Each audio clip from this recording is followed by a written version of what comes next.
4일차 아침입니다. 어제도 캠핑을 했어요.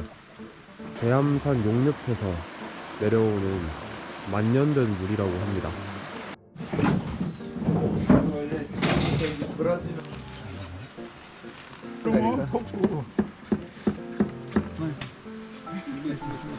오늘 캠핑했던 장소입니다. 어제 먹고 남은 만두들과 이제 말리면서 가려고 위에다 올려놨습니다. 날씨가 너무 좋습니다. 오늘도 정말 완연한 봄 날씨, 그리고 한적한 시골길 풍경입니다. 저 월은 저수지 너머로 있는 방면이 피해 능선 방면이라고 합니다.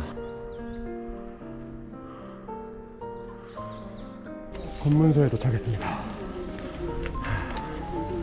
일로 쭉 가면은 두타연이라는 정말 아름다운 작은 계곡 내지 연못이 나오는데요. 사진으로만 봤던 곳인데 오늘 직접 가보게 됩니다. 그것도 자전거로.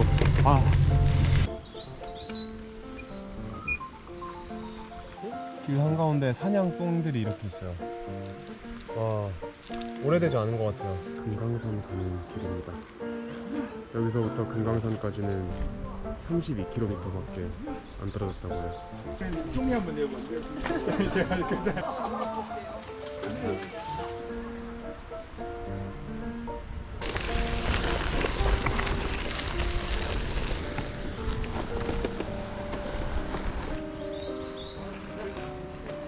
내금강에서 발원한 수입천이라는 강이 있어요. 근데 그거의 지류가 이제 일로 흘러와서 두타연을 형성했다고 합니다. 바로 저기에 있는 우물 같은 게 두타연입니다. 개구리가 있어요.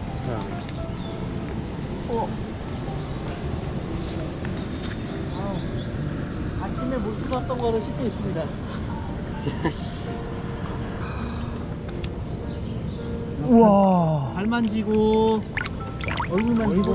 천의 비경이라고 불리는 두타연 바로 옆인 지뢰밭입니다.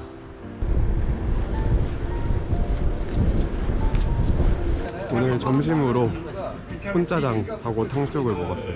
평화의 댐으로 올라가는 길입니다. 물어보세요. 200년 동안 무슨 세상을 봤냐고. 하늘이 하늘 세계예요. 고성, 인제, 양구에 이어 네 번째 지역입니다. 평화의 댐에 도착했습니다. 여기 보세요. 다른 댐과는 다르게 전력을 생산하는 시설이라든가 저수하는 시설 같은 게 없잖아요. 북한 쪽에서 내려와서 그냥 쭉 흘러가요. 북한에서 이제 임남댐을 건설했는데 그게 수공으로 쓰일 수 있다는 그런 판단으로 인해서 이 평화의 댐을 지은 거라고 합니다. 평화의 댐을 건너서 해산령이라는 고개를 하나 넘게 되는데요. 저희를 서포트해 주시는 바이클리 주인장님께 제 구동계가 약간 이상한 느낌이 들어서 여쭤봤는데 바람이의 구동계 전사 판정을 받았습니다. 임진각까지는 일단 이 상태로 달리고요. 그리고 투어가 끝난 다음에 구동계 전체를 교체해야 될 것 같아요. 지금 해산령을 넘고 있습니다. 그리고 여기 해산령이 좀 특이한 게 오르막하고 내리막이 계속해서 반복되는 구조입니다. 미국에서 로키 산맥을 넘을 때 들었던 생각인데 거기도 여기처럼 오르막 내리막이 반복되는 구간이 있었어요. 어차피 정상까지 정해진 거리가 같다는 생각을 하면은 차라리 내리막으로 더 빠르게 그 거리를 좁히는 게 더 좋을 수도 있다는 그런 생각을 했습니다. 그래서 그때 이후로는 어딘가를 올라갈 때 내리막이 반복된다고 해도 크게 개의치도 않고 사실 오히려 더 좋을 때가 많아요. 참 생각을 어떻게 먹느냐에 따라서 과정도 결과도 다 달라지는 것 같습니다. 당균이 이걸 먹고 단계를 주셨는데 저녁 맞아. 저녁 맞아. 뭐죠? 저녁하고 막. 달아요. 하천 군청 쪽으로 해서. Cheers! 해산령 올라가는 길에 있는 동네 10만이 분들의 집결지라고 합니다. 해산령 정상에 도착했습니다. 해산령 다운힐입니다. 오른쪽으로 보이는 이 철조망은 한 3년 전에 전방 지역에서 아프리카 돼지열병이 유행했던 거 혹시 기억하시는지 모르겠는데, 그때 엄청나게 많은 돼지들이 폐사했었잖아요. 야생 멧돼지가 넘어오지 못하게 이렇게 울타리를 쳐놓은 거거든요. 그래서 이 철책을 보면서 들었던 생각이, 이제 휴전선에 철책이 있고 남측 철책선이 있고, 그리고 그 뒤에 이렇게 또 아프리카 돼지열병 철책이 있다. 남한 측에만 세 겹의 철책이 생겨버린 거잖아요. 가까운 곳이지만 우리 갈라놓는 그 경계들이 너무나 많이 생겼구나 라는 생각을 했었습니다. 저 앞에 폭포가 있어요. 저기 자갈밭에 캠핑하시는 분들도 좀 보이네요. 옆에 북한강 줄기의 일부인 것 같아요. 근데 이렇게 자전거길이 벌써부터 잘 되어 있습니다. 파로까지 11km라고 하는데요. 이것도 엄청나게 치열했던 전투가 있었어요. 그래서 이 파로 수면 아래 수많은 유골들이 있을 거라고 추측하고 있습니다. 지금도. 하천의 꺼먹다리입니다. 이 지역에서 남과 북을 연결하는 유일한 다리였대요. 그래서 서로 이 다리를 폭파시키지 않고 끊임없이 왔다 갔다 하면서 치열한 전투를 벌였다고 합니다. 뭐 파진 자국이나 깨진 것들이 폭격이나 총격의 흔적 같아요. 화천 수력 발전소입니다. 북한강에는 정말 많은 일들이 일어나고 있습니다. 햇살이 물살에 부서지는 모습이 너무나 멋져요.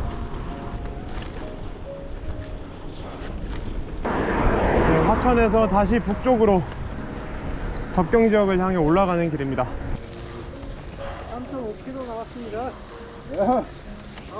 왔다. 목으로 들어갔어요 벌레가. 한 거야. 아유, 아닌 거죠? 먹었어요 그냥. 벌레가 불쌍하네. 산양 1위 평화마을 군인들의 마을입니다. 방금 옆에 버스터미널에도 군인들이 엄청 많습니다. 한양에 있는 꼬꼬한 식당 한식뷔페에서 먹었는데요. 자전거를 많이 타가지고 배가 다들 고픈 상태라가지고 군인들이 먹는 양보다도 저희가 더 많이 먹은 거예요. 그래가지고 사장님께서 계속 음식을 만드시면서 이러다 가게 망하겠다고, 인심이 정말 좋으신 사장님이었습니다. 5일차 아침이 밝았습니다.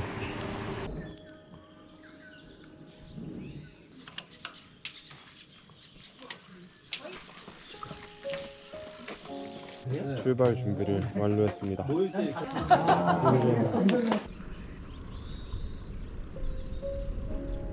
오늘의 첫 번째 민통선 지역에 진입합니다. 철원과 김화, 철의 삼각지의 중심지인 두 지역입니다. 그곳으로 들어가고 있어요. 그 철의 삼각지는 이제 고지대로 둘러싸여 있는데, 그곳에서 최대한 높은 고지를 차지하기 위해서 수많은 사람들이 죽어갔습니다. 지금 말고개를 넘고 있는데요. 바람 위에 페달 소리가 더욱 심각해졌습니다. 어제 구동계에 이어서 오늘은 페달. 갑자기 이제 문제가 한꺼번에 터지기 시작합니다. 말고개 정상에 있는 금성지구 전투 전적대입니다. 휴전이 이루어지기 직전까지 가장 큰 전투가 벌어졌던 지역인데요. 이승만 대통령이 이제 휴전협정에 반대하면서 그에 대한 이제 반발로 미군이 방어하던 지역은 공격받지 않고 한국군이 방어하던 지역이 집중적으로 타격을 받았었다고 해요. 1996년에 자연재해로 인해서 수몰된 장병들을 추모하는 추모비가 이렇게 세워져 있습니다. 당시에 23명의 젊은 장병들이 순직했다고 합니다. 이제 말고개를 넘어 철원 근남면으로 진입합니다. 다시 민통선을 빠져나가는 중입니다. 이 평야를 두고 이 둘러싸고 있는 이 수많은 고지들, 저기를 점령하기 위해서 싸웠던 전투들이 엄청나게 많고, 우리가 익히 알고 있는 백마고지 전투, 백마고지 전투에 참전했던 이제 할아버지들을 몇 번 인터뷰를 한 적이 있는데, 올라갔다 내려오면은 자기 분대원들이 다 사라지셨다고 합니다. 그 정도로 치열했던 전투고, 대부분 이제 포병으로 참전하셨던 분이 많고요. 소총수로 전방에 이제 고지로 올라가셨던 분들은 찾기가 조금 힘든 상황입니다. 왜냐면 그분들은 거의 다 전사하셨기 때문에. 철원의 평야 지역입니다.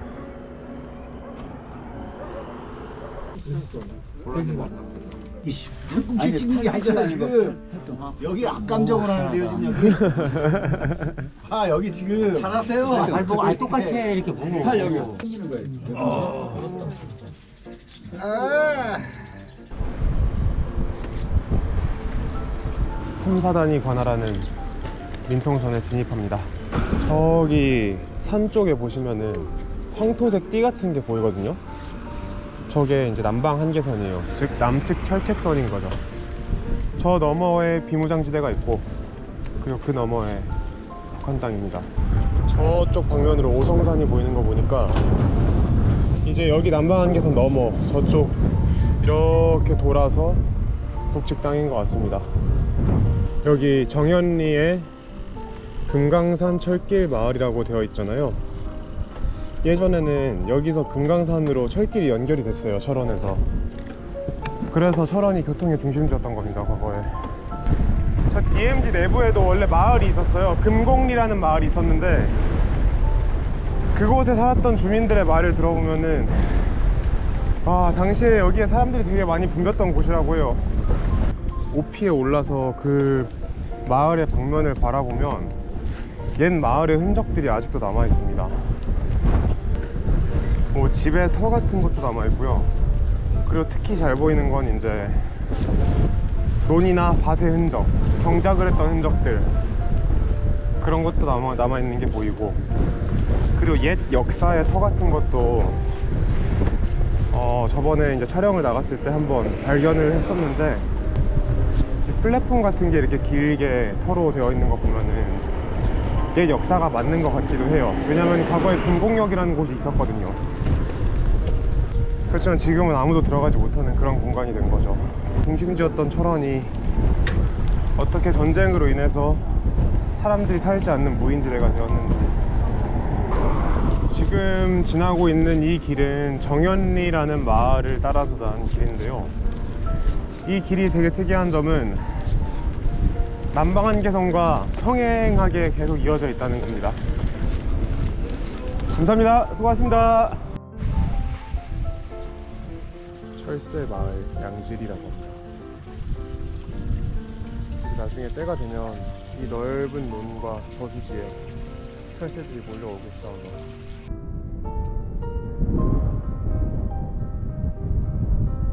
참 산으로 둘러싸인 지형의 평야가 정말 넓죠.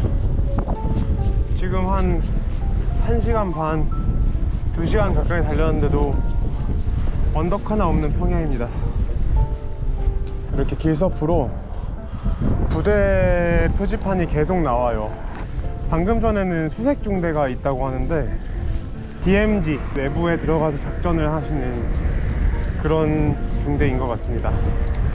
디밀리터라이즈드 존이라고 해서 무장을 하면 안 되는 지역이긴 하지만, 많은 자료들에서 보면은 사실 비무장지대가 아니라 중무장지대 아니냐라는 말이 있습니다. 그만큼 양측에 GP 그리고 전진초소, 그런 것들이 이미 비무장지대 안으로 들어가 있는 상태라서 무장화가 굉장히 많이 되어 있는 곳이고요. 지금 노동당사 근처까지 이제 왔는데요, 여기 이런 부동산이 굉장히 많네요. 길가에 한 100m 간격으로 한 개씩 부동산이 질비하게 늘어서 있어요. 이유가 뭘까요? 철원에 있는 노동당사에 도착했습니다. 한국전쟁 이전에는 38선이 경계였잖아요. 그래서 그때는 이 지역이 북측의 지역이었습니다. 그래서 이 노동당사를 짓고 이 지역에 이제 행정을 맡았었는데, 전후에 38선 위로 저희가 진격을 하면서 여기가 이제 남한의 땅이 된 겁니다. 그래서 저기엔 이제 총탄의 흔적과 포탄의 흔적들이, 한국전쟁의 흔적이 고스란히 남아있어요. 백마고지까지 4km 남았습니다. 백마고지와 화살머리 고지가 있는 대마리에 도착했습니다. 명령드리어 고이 잠드소서. 백마고지 전적비로 올라가는 길입니다. 저 정면에 보이는 고지가 395 고지, 일명 백마고지입니다.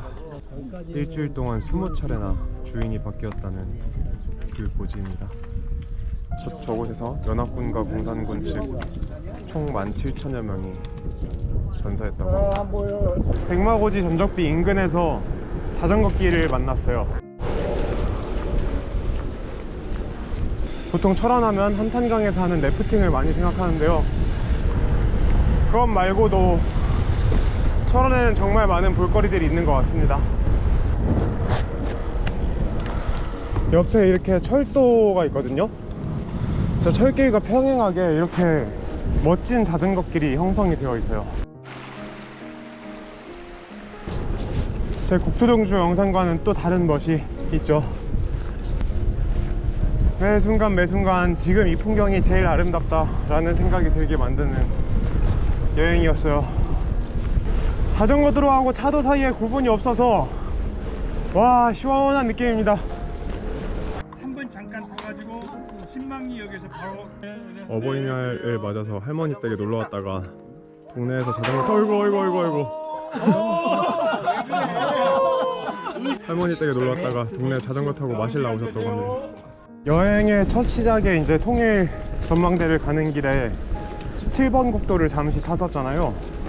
그때 탔던 것도 남북을 연결하는 국도고, 방금 전에 탔던 5번 국도도 남북을 연결하는 국도고, 오는 길에 동해북부선이라는 철도도 만났고, 여기에서 경원선을 만나고, 이제 또 더 가다가 경의선을 만나게 될 겁니다.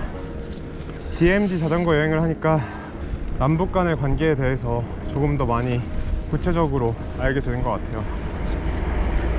오, 뭐야? 와! 평화누리길에 젖소무리가 풀을 뜯고 있습니다. 와, 안녕.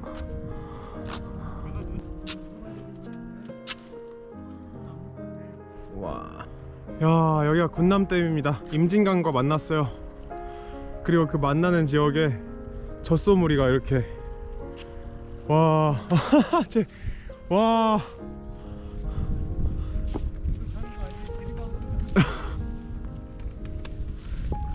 갈게. 지금 시각이 5시라 햇빛이 약간 따뜻한 온도색을 갖고 있어서 더욱 이뻐요. 여기 합류지점 정말 이쁩니다. 와, 이걸 보기 위해서라도 DMZ 루트 꼭 한번 타봐야 될 것 같습니다. 야, 어떻게 이렇게 이쁘지? 멋있습니다. 감사합니다. 야,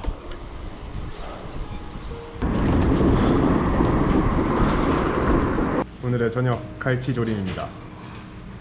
저녁 식사를 마치고 이제 오늘 텐트를 칠 숙소로 가는 중입니다. DMZ를 함께 타지 않았던 뚜루드 현 분들도 오늘 모이는 날이거든요. 그래서 이제 정모를 시작하게 될 겁니다. 오늘 제가 정한 캠핑 사이트입니다. 여기다 칠 건데요, 여기서 임진강이 이렇게 보입니다.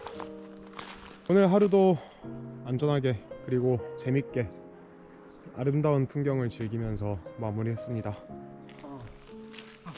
지금 이게 텐트 안에서 보이는 거예요.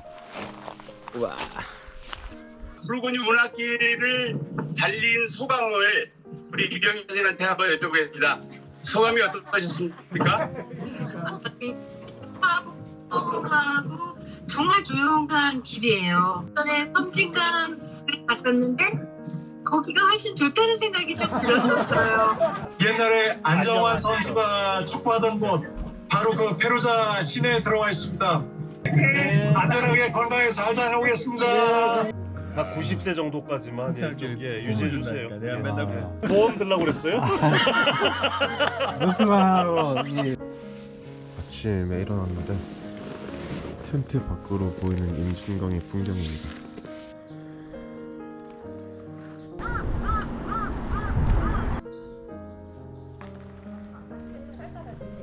파주에 도착하기 전 마지막 긴 오르막이 될 것 같습니다. 거의 다 왔어요. 50km 남았습니다. 그러면은 이제 시장에서 팔리는데 석장천을 따라서 임진강 쪽으로 가는 중이에요. 다시 한강과 만나게 되고 그 한강은 서해로 흘러 들어갑니다. 여기가 로드 타는 분들도 많이 오시는 길이래요. 근데 저희는 자전거 여행자 클럽이라서 바로 옆에 자전거 길이 있거든요. 포장된. 다들 비포장된 도로를 선호하십니다. 지금 날씨 보면 약간 흐리잖아요. 이제 할머니 할아버지들 비 오기 전부터 관절이 이제 아픈 걸 느끼시듯이 바람이 또 습기 냄새를 맡으니까 바로 삐걱거리기 시작합니다. 저 왼쪽에 계신 분은 알초라는 분인데요. 저분은 남미를 자전거로 종단하셨습니다. 태평양도 따라가고 안데스 산맥도 넘고 거름을 뿌린 논이 있는데 와, 냄새가 어마어마합니다. 마지막 지역 파주시에 도착했습니다. 여기는 적성면입니다. 아, 바로 옆에 오르막 비포장 17% 280m 길이 보입니다. 산을 넘어야 되는 거네요. 조그만 동산 같은 거. 짐이 잔뜩 실려 있거든요. 심지어 밑에가 멍석이라 가지고 바퀴가 잘 안 굴러가요. 한번 올라가 보다가 힘들면 내려서 끌바를 하려고 합니다. 결국 끌바 중입니다.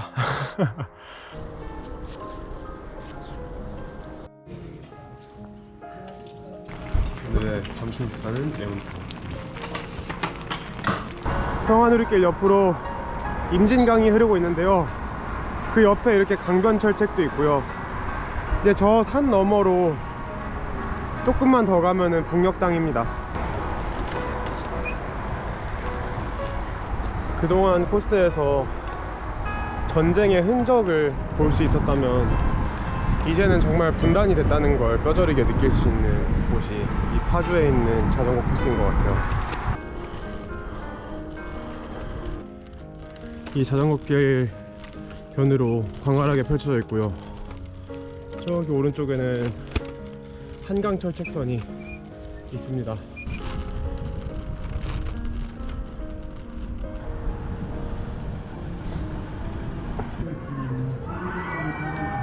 임진각의 경의선 철길입니다. 여기에 있는 이 철길이 북한의 신의주까지 이어집니다. 이곳은 망배단이라는 곳인데요. 이곳에서 고향을 그리워하면서 매년 제사를 지냈다고 합니다. 임진각에서 바라보는 풍경입니다. 이렇게 강을 따라서 철책이 쭉 있잖아요. 저 너머가 북녘땅입니다. 저는 지금 다시 임진각을 나와서 문산역으로 이동하고 있습니다. 거기서 지하철을 타고 집으로 갈 거예요. 함께 타던 사람들과 헤어지고 나니까 시원섭섭한 마음이 들어요. 임진각 안녕.